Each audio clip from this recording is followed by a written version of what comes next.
नमस्कार, मी Dhanashree house queen मध्ये तुमचं खूप सारं स्वागत करते। आजचा दिवस तुम्हाला खूप छान आनंदात जाऊ दे, तुमच्या मनातल्या सगळ्या चांगल्या इच्छा स्वामी महाराज पूर्ण करू देत।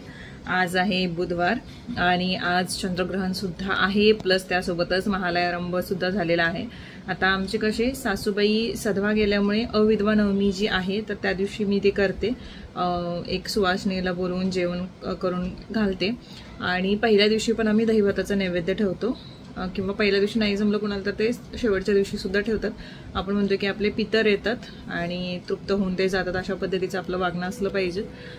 ठेवणं सगळं घरचं वातावरण, कारण ते येतात म्हणतात, आता ते सगळ्या गोष्टी मानण्यावरती आहेत आपल्या की खरंच असं असतं का नसतं का। आपण जसं पूर्वापार चालत आल्याने आपल्याला जे पटते ते करावं असं माझं मत आहे। तर हे मी नेहमी करते।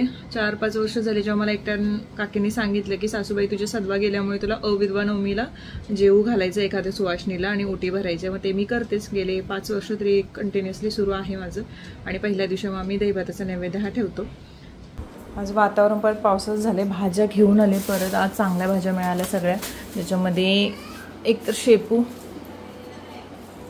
न खाणारे सचिनराव सुद्धा आता शेपू खायला शिकलेत, कारण मम्मीच्या पद्धतीने शेपूची भाजी केली जाते त्याच्यामुळे। शेपूची भाजी मिळाली, वाटाणा चांगला मिळाला, गवार मिळाली आणि त्याच्यानंतर टोमॅटो पण चांगले मिळाले आणि परत तोंडली आणली चांगली आणि हे मोड आलेले हे कडधान्य घरी हे करायचं विसरले, म्हणजे आणायचं विसरले, त्याच्यामुळे आता घेऊन आले मी येताना। आणि तोंडली जी आहे ना तर मला कोवाडला कधी खाऊन माहीत नव्हती तोंडली, मी ते पहिल्यांदा खाल्ल्यानंतर मला सुद्धा आवडायला लागली। चांगली असते बोलतात, उष्णता कमी होते, त्याच्यामुळे ह्या काही भाज्या घेऊन येते घरी।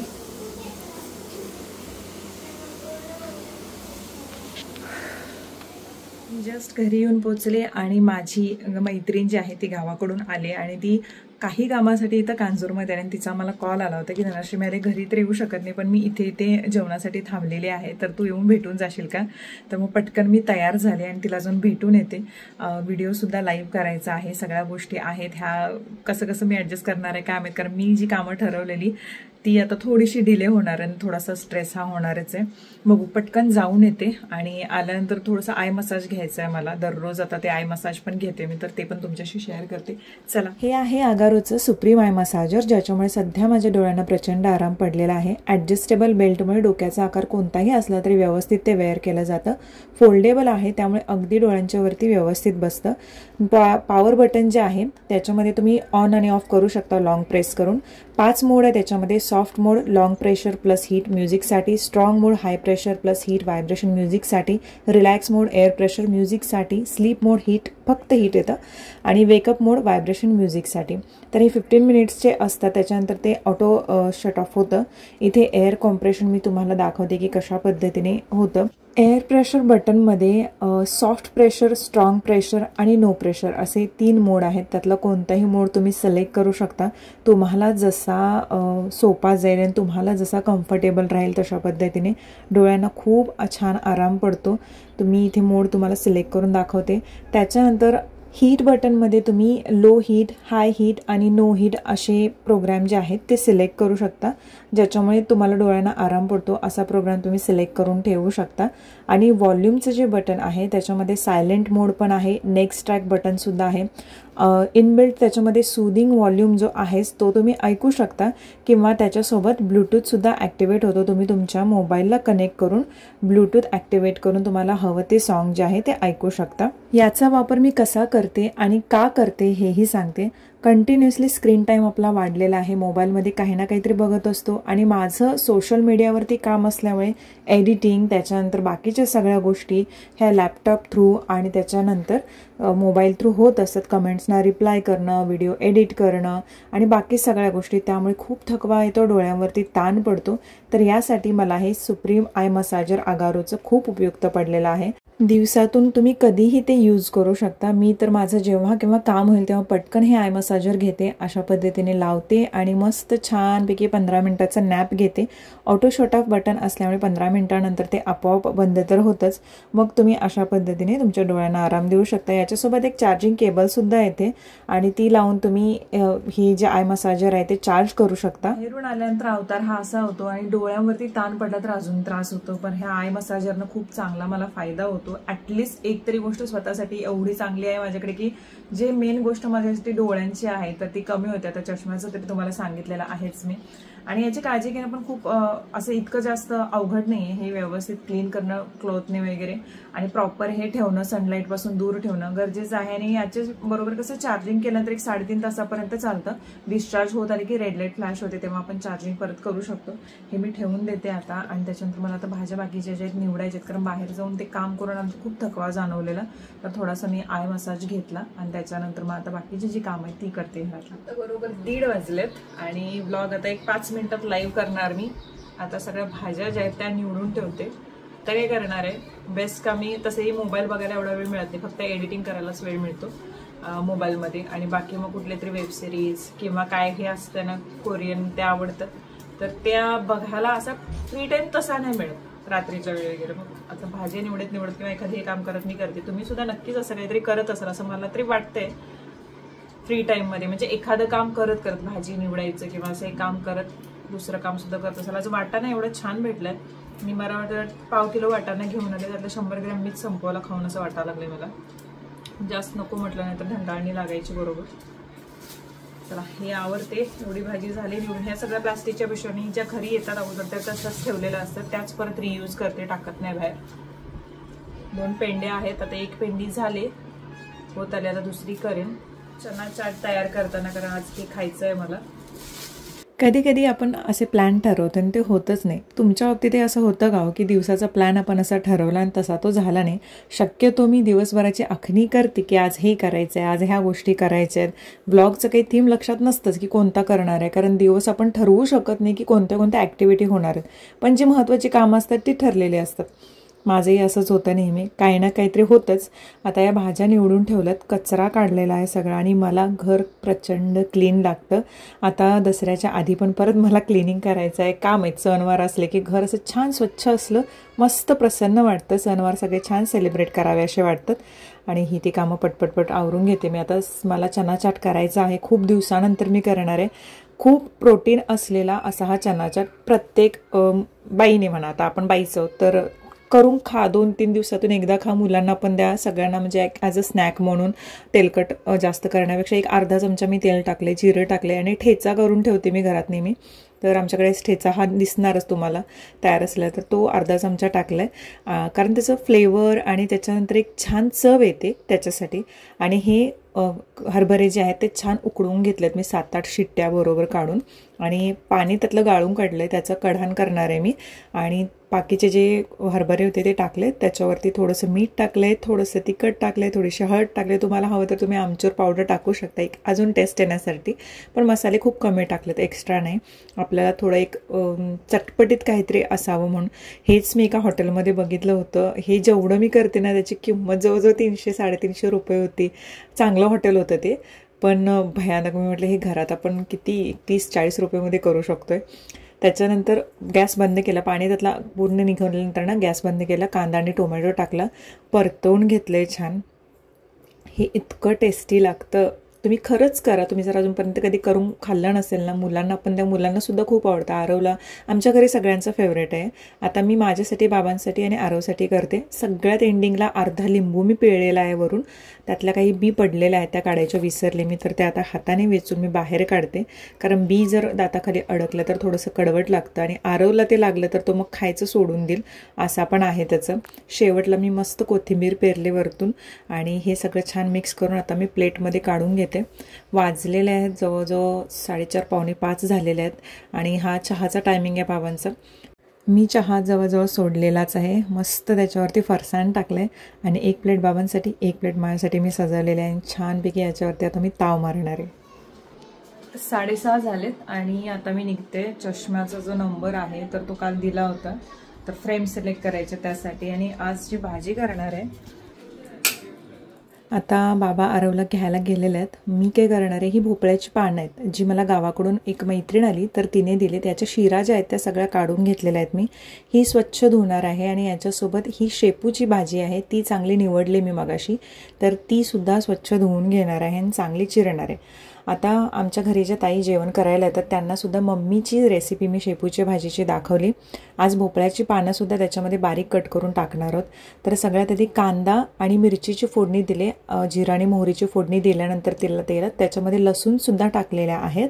आता ह्या 2 पेंडी शेपू आहेत आणि जवळजवळ पानं एक 7-8 पानं जी होती भोपळ्याची तर ती चांगली कट करून घेतलेली आहेत. आता एवढ्या भाजीसाठी 1 कांदा, 3-4 मिरच्या, लसूणीच्या 7-8 पाकळ्या घेतलेल्या होत्या. आता तेलामध्ये चांगल्या त्या टाकलेल्या आहेत. त्याच्यानंतर त्याच्यामध्ये हळद टाकून मग जी चिरलेली भाजी आहे ती टाकते. भाजी चिरण्याच्या आधी धुतली होती, चिरल्यानंतर धुतली नाही आहे पालेभाजी.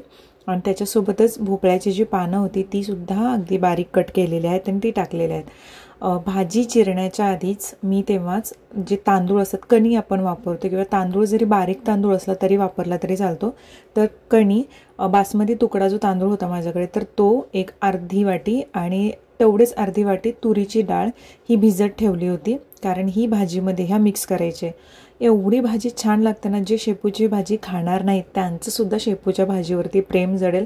अर्क अजिबात लागत नाही, खातानासुद्धा छान वाटतं. आणि शेपूच्या भाजीमध्ये एवढे जीवनसत्व आहेत ना, प्रत्येकाने ही भाजी आठवड्यातून 2दा तरी केली पाहिजे मला वाटतं. भाजी चांगली तेलात परतल्यानंतर त्याच्यामध्ये भिजवलेले तांदूळ किंवा कणी किंवा तुम्ही तुकडा तांदूळ कोणताही घेतला तरी चालतो आणि त्याच्यासोबत तूर डाळ जी भिजवलेली होती तर ती मिक्स केली आणि ती चांगली परतवून घेतो. थोडंसंच पाणी लागतं याच्यामध्ये टाकायला, जास्त पाण्याची गरज नसतेच पालेभाज्यामध्ये. वाफेवरती शिजवून घेणार आहोत ही भाजी. काही जण सुकी करतात ही भाजी. मेथीची भाजी सुकी जितकी चांगली लागते तितकी शेपूची भाजी चांगली लागत नाही सुकी. तर त्याच्यासाठी शक्यतो आम्ही सुकी करत नाही, भाजी वाफेवरती शिजवतो आणि जेव्हा पाणी थोडं गरम होतं तर ते या भाजीमध्ये टाकतो. भाकरीसोबत ही भाजी अप्रतिम लागते. तुम्हाला सांगते, सचिनना सगळ्यात नावडती भाजी कोणती होती तर ती शेपूची भाजी होती. लग्नानंतर आमच्या घरी माहीत नव्हतं की यांना शेपूची भाजी आवडत नाही, तरी मम्मीनं मलाही माहीत नव्हतं. आमचं अरेंज मॅरेज आहे त्याच्यामुळे मलाही यांच्या आवडीनिवडी माहीत नव्हत्या आणि आम्ही त्यांना दिली होती, तरीसुद्धा त्यांनी मुकाट्याने खाल्लेली ती भाजी. एंडिंगला मीठ टाकलेलं आहे, संदव मीठ वापरते मी घरी, प्युरोचं सॉल्ट जे आहे ते वापरते. तर ते एक अर्धा चमच्याच्या आसपास टाकलेलं आहे. आत्ता आरवसुद्धा खूप आवडीने ही भाजी खातो. ठेचासुद्धा थोडासा होता तर तोही मी ॲड केलेला आहे.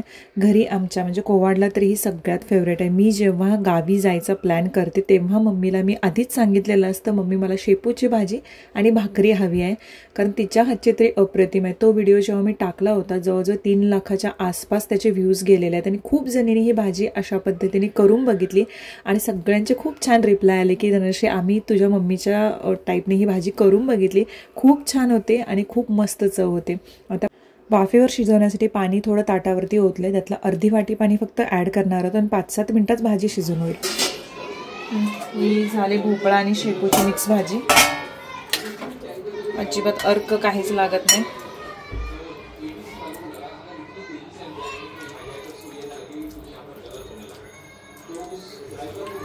वास येतोय तुम्हाला? सुगंध. आरूची फेवरेट आहे शेपूची भाजी. आता आज पहिल्यांदा भोपळा मिक्स केलाय.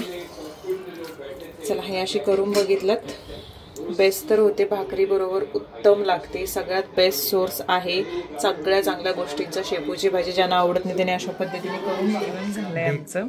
आणि एक गोष्ट अशी आहे की आरवला त्याचं बर्थडेचं गिफ्ट आम्ही अजून दिलेलं नाही आहे. मी सायकल घेणार आहे, तर पाऊस थांबू देत म्हणून मी थांबले होते. तर आता शनिवारी जाऊन त्याला घ्यायची आहे सायकल, कारण ती सायकल खूप जुनी झाली आहे त्याची. 2-2.5-3 वर्षापूर्वी घेतली होती आय गेस, मला लक्षात नाही आहे. आणि सचिनकडून त्याने गन मागितली होती खेळण्यातली, तर ती घेतले. पण कालच त्यांनी टाकली होती ऑर्डर, प्राईम थ्रू ती आज आले. पण आरवला आम्ही अजून सांगितलंच नाही की ते आले. त्यानं पार्सल आलं ते घरी. त्यानं काय सांगितलं, सचिननं काय सांगितलं की मम्मीचं पार्सल आलं आहे म्हणून. मग आता त्याच्यासोबत छोटासा प्रँक करणार आहोत, कारण तो खूप दिवस झाला मागत होता गनच पाहिजे म्हणून. तर मग छोटासा एक प्रँक करायचा त्याच्यासोबत की आज नाही उद्या मिळणार म्हणून. बघूया काय रिॲक्शन.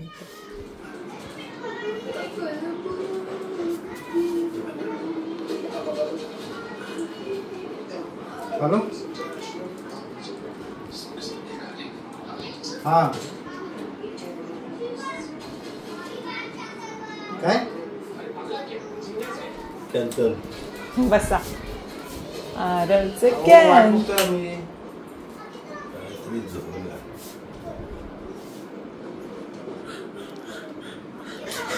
अरे यार उद्या सकाळी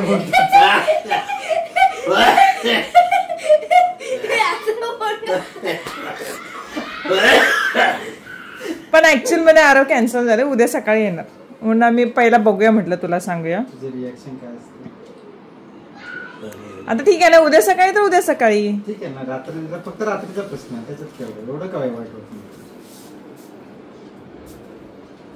आता उद्या सकाळी एवढं काय आरव. ठीक आहे ना, इट्स ओके. आता नाही तर उद्या. डॅन हे तुझंच हाय. हा ते पॅक करून आले ना. काढ काढ काढ काढ काढ काढ काढ काढ पटपट काढ. हे थांबते हे घेऊन जा. काय तोडलेलं काचेचं? नाही नाही नाही ते नाही.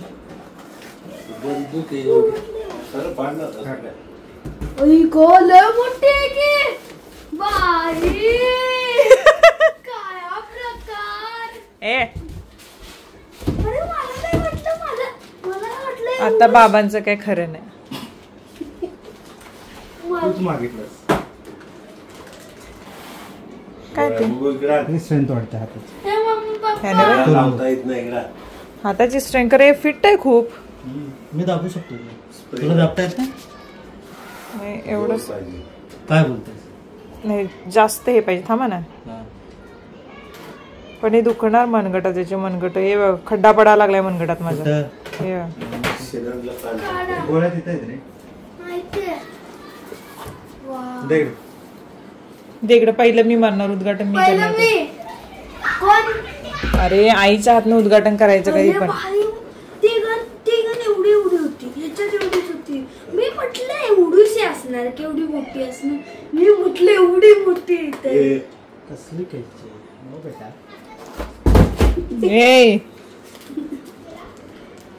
झालं समाधान. आता साडीमध्ये कळ लावायचे आता सगळ्यांना, म्हणजे सगळे जण आता रडू देत आणि सगळेजण माझ्याकडे येऊ देत. होय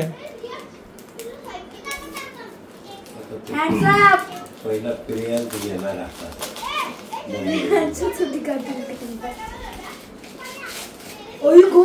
मी म्हटलेलं की उलस असणार. एकदा ना थांब बघू दे आधी मला. इकडे दे इकडे दे. गरज माझ्याकडे काय करणार आहे. इकडे इकडे. अरे माझ्यावर नेम धरू नका. पण याच्यामध्ये एकच ड्रॉबॅक आहे, एका वेळी एकच जाते ती. रायफल टाइप मध्ये वाटतं ते. पहिलं आर्यावरचं नेमदार. आर्यावरचं नेमदार वड पाठी ते ये खोळी पिळी झालीच काय काय.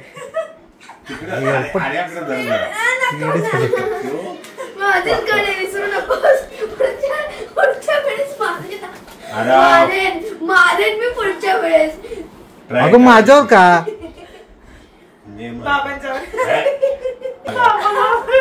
कोण पण घाबरणारच की. घोडा दाबला तर त्याचं काय जरा कमी.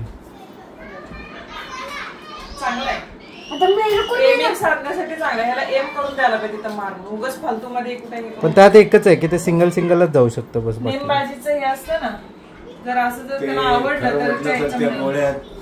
तर फास्ट पाहिजे तर बरं पडतं. ते महाग होतं ना, ते 2000चं होतं. ते महाग होतं. आता काय भांडी पाडतोस?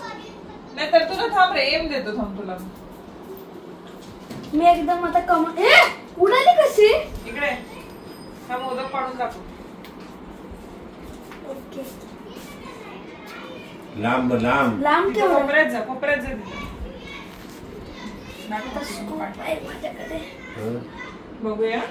एम प्रकार व्यवस्थित. आरो तुझं नेम एम नाही ठरलास तू, बरोबर रेषेत नाही. हलवतोय हलवतोय हलवतोय. आता एंड करण्याची वेळ आली. खूप दिवसापासून एक गोष्ट सांगेन म्हणते. आता मशीन तरी बऱ्यापैकी सगळे लोक वापरत असणार आणि त्यामध्ये आपल्याला काय होतं की आपण सगळे कपडे एकत्र टाकतो. माझं तरी असं व्हायचं की काही 1-2 इनरवेअर जे ब्रा असतात त्यांच्या कप साईज किंवा इलास्टिसिटी जी असते तर ते वेस्ट बँड वगैरे खराब होण्याची शक्यता असते, कारण सगळेच कपडे मिक्स होतात आणि ताणले जातात ते पूर्ण स्पिन करताना वगैरे. मग त्यावेळेला मला वाटायचं की काय करायचं. मग तेव्हा मी 2 वर्ष झाली लॉन्ड्री बॅग जे आहे ते वापरते. पण लॉन्ड्री बॅगमध्ये सुद्धा खूप प्रकार आहेत. आता समजा तुमचे चांगले ड्रेस असतील आणि तुम्हाला आता आपण असं नाही करू शकत की हे कपडे एकदा वेगळे धुयात मग ते कपडे वेगळे धुयात, तर त्याच्यापेक्षा इथे आता खालीच पडली ही अशी लॉन्ड्री बॅग. आता ही मोठी आहे, तर याच्यामध्ये तुम्ही तुमचे जिम वेअर किंवा एखाद्या अशा ड्रेसेसचे मिक्स होऊ नये असं तुम्हाला वाटतं, ओढू नये जास्त, तरी अशामध्ये तुम्ही टाकू शकता.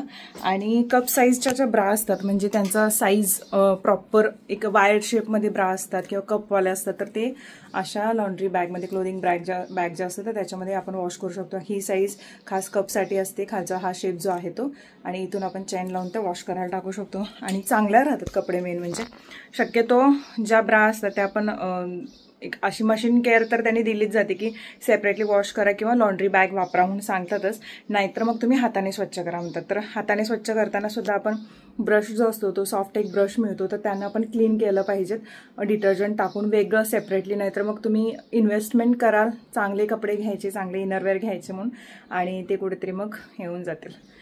तर आता 6:30 वाजत आलेले आहेत आणि आजचा जो व्हिडिओ आहे तो इथे संपतो. होप सो की माझा चष्मा उद्या मिळेल. आता ते बोलले आहेत की उद्यापर्यंत मिळेल म्हणून, आणि माझं काम रेग्युलरली स्टार्ट करता येईल. खूप बऱ्यापैकी आराम दिला, औषध वापरलं त्याच्यामुळे बऱ्यापैकी रिलीफ जो आहे, आणि वेळच्या वेळी मी काळजी घेतली आणि तुम्ही सुद्धा अशीच काळजी घ्या तुमची स्वतःची. चला नेक्स्ट व्हिडिओमध्ये भेटते. आजचा व्हिडिओ आवडला असेल तर प्लीज लाईक करायला विसरू नका. Bye bye.